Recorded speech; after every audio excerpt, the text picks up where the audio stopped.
আকাশেতে লক্ষ তারা চাঁদ কিন্তু একটা রে। 100% আমি এখানে একটা ছবি করতে আসিনি, আমি আসলে অনেক ছবি করতে এসেছি। 100% আমি এখানে একটা ছবি করতে আসিনি, আমি আসলে অনেক ছবি করতে এসেছি।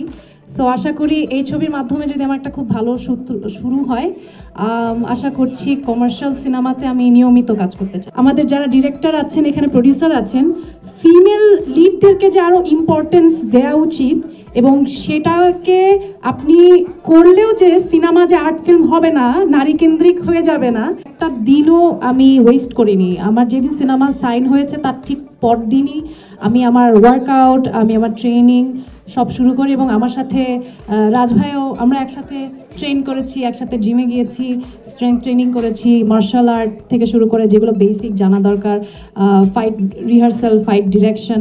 তো আমার খুব মজা লেগেছে, আমার কাছে মনে হয়েছে যে একটা কাজের প্রসেসটা আমি খুব এনজয় করি। আকাশেতে লক্ষ তারা চাঁদ কিন্তু একটা রে। এবং বাংলাদেশের সিনেমায় it's one of the strongest female characters হয়ে থাকবে আমার বলে মনে হয়।